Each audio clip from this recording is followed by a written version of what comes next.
Good evening. Welcome to the second video about Bismarck.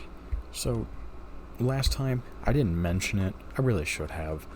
I was talking about the Bismarck's design and how it came to be, and more or less what led up to it. Today, I'll be talking about the construction of it. Bismarck's keel would be laid down at the Blumenvall shipyards on the 1st of July, 1936. He'd be built in the designation of BV 509 in Slipway 9. These images, going by, show the progression Bismarck had taken through the years of 1936 to 1938, when the hull would be completed all the way to the upper decks, which I'll be talking about a little bit later on. The launching of Bismarck was a huge event, having many Germans show up for it, though there was some strict rules behind it. No one but the officials and designated personnel could bring cameras to document the event.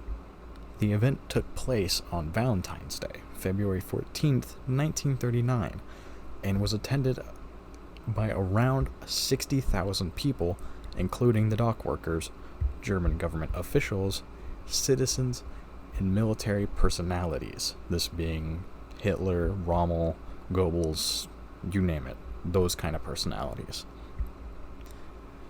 With the people who had attended were also the ships, the Deutschland-class pocket battleship Admiral Scheer, the light cruiser Nürnberg, 3 vessels of the 4th Torpedo Flotilla Group, and the Aviso Grill, a yacht built to be used by any higher rank Reich member. Adolf Hitler was also there with his party, who had arrived on the yacht, the Hamburg. For the ceremony, Hitler had stepped up to the christening rostrum, which was put at the bow of Bismarck. It was customary to give a pre-launch speech, and that is exactly what Hitler did. I will just show the speech on screen. Please feel free to pause and read it. I would not mind reading it, but I do not want to get into trouble for any of the wording, and I cannot find footage of Hitler speaking for the ceremony. After Hitler had said his piece, Admiral Raeder would step up and speak as well. After Raeder's speech would come the christening. This would be done by Otto von Bismarck's granddaughter, Frau Dorothea von Löwenfeld. The ship would be named after the German Chancellor, Otto von Bismarck, as said previously, and the nameplate would be dropped into place after Dorothea von Löwenfeld gives the christening words. By order of the Führer and the Reichschancellor, I name you, Bismarck. Germany's new navy begins to take powerful shape. From the yards at Hamburg, hard by the Kiel Canal, which Hitler has announced is to be widened and deepened, 35,000 tons of German steel is ready to be launched in the presence of the Führer himself. The christening ceremony is performed by the granddaughter of Prince Bismarck. She breaks the conventional bottle, and the great vessel starts down the slipway. Naval competition has been complicated by the increase in the speeds of battleships. The Bismarck will do 30 knots, so becoming one of the fastest capital ships afloat. Only HMS Hood among British battleships is equally fast, although the King George V, to be launched by the King next week, will have a comparable performance. No wonder Hitler contemplates the Bismarck with pride. He shakes hands with Goering on this new acquisition to Germany's power and glory.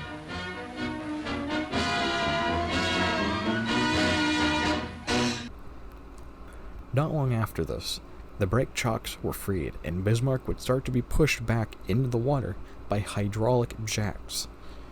During the slip into the water, Germany's anthem, Deutschland über alles, would drown out the crowd.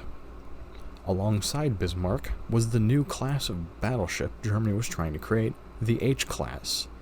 Now, the H-class's keel was laid down on the 15th of July, 1939, and would be halted on the 10th of October that year, only to be canceled in 1941, for all resources were put towards the U-boat after the cancellation of the H-class battleship, which the H-class was supposed to be the next after Bismarck and Tirpitz to be larger, and lead up to the another battleship, which would have been the largest in the world, which was never made. After the launch, the Bismarck would be moored to the equipping pier, where Bismarck is worked on for the boilers, superstructure, and turrets to be added to the hull. This is the part that I had mentioned prior, mainly that I would talk about later for the upper decks. The armor would be attached not long after that, giving Bismarck its distinct armor layout. Later would come the new bow, which was called the Atlantic bow. The Atlantic bow came from the testing that the battleship Gneisenau had done in the Atlantic.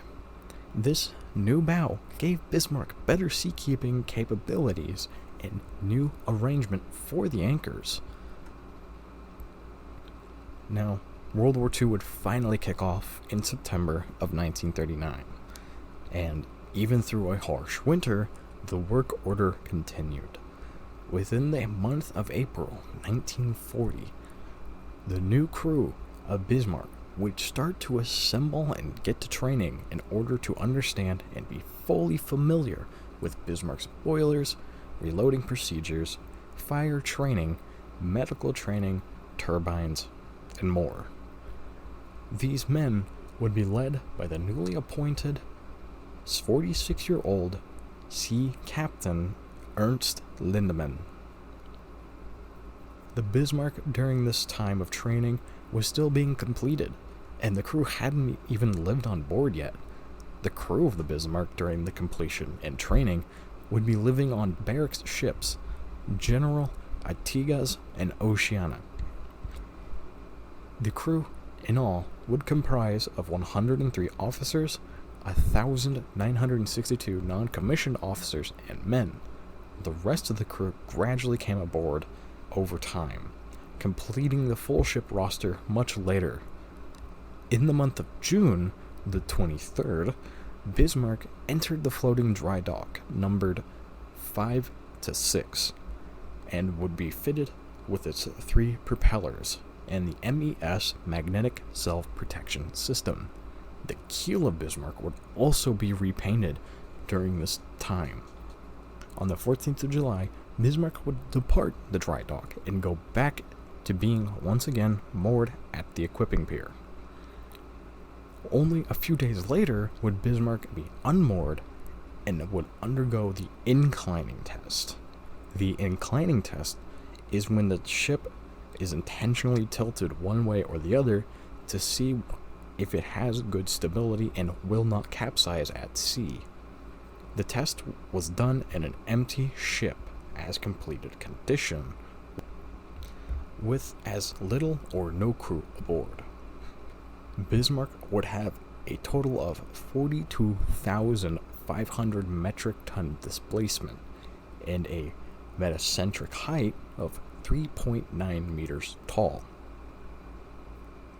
August had come, and on the 24th, a cloudy Saturday, the crew stood aboard the main deck, standing at attention, waiting for the captain to come aboard for the commissioning ceremony.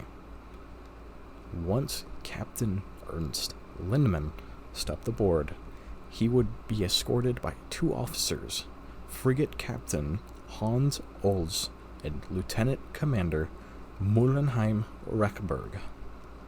Captain Ernst Lindemann would inspect the crew, starting with the honor guard and working his way down through the other ranks. Once he completed this, he would head aft deck and would hand off the Kriegsflag to be hoisted. He'd give the orders: topsides stand attention, hoist flag and ensign. The ship's band played the Dutch March of Honor, and Master Signal Mate Franz J. Scharhag had the honor of carrying the Kriegsflag to the aft flagstaff, where another signal mate would hoist the Kriegsflag. The band ended the commissioning ceremony with the German national anthem, which then is followed by the Horst Wessel Lied, and lastly followed by England Lied. The crew is dismissed after the songs are over to their posts below deck. Bismarck is now in service under the Kriegsmarine. Thank you so much for listening and watching. I hope this is better than the first video, as I did not have anything on screen for most of the time, but I still have stuff on screen, as you may have seen. Thank you again for watching, and I hope you enjoy what I'm doing so far. After Bismarck, I'm probably going to do a plane next, more than likely a Vietnam-era plane. So stay tuned for that. Thank you again. Goodbye.